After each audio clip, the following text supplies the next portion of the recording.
Si Presidente, anong sinabi niya? Parang reporter, may gera na ho. Pag-aaralan ho natin kung anong ating gagawin. Ha? Hindi niya ngayon magamit ang BFF ko. Paano ka gagamit ng spokes tungkol sa gera? Eh, ang default niya, Duterte. Binatikos ng gusto ng kilalang political analyst na si Professor Malo Tiquia ang Administrasyong Marcos dahil sa kakulangan ng aksyon sa ating mga kababayang OFWs na naiipit ngayon sa digmaan sa gitnang silangan.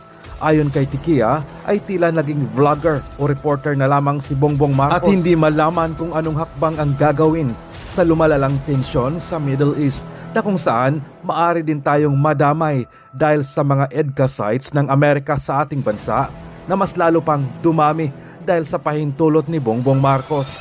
Hindi tuloy maiwasang ikumpara ni Tiquia ang pamumuno ni dating Pangulong Duterte kay BBM na mabilis ang aksyon kung namimiligro na ang mga OFW sa ibayong dagat at alam nito na ganun din ang gagawin ni Vice President Sara Duterte oras na siya ang maging Pangulo ng bansa. Dagdag pa ng profesora ay tila nawalan daw ng trabaho si Palace Press Officer Claire Castro dahil sa wala siya ngayong mai-report na puro paninira sa mga Duterte dahil hindi niya mai-connect ang giyera sa dating Pangulong Digong.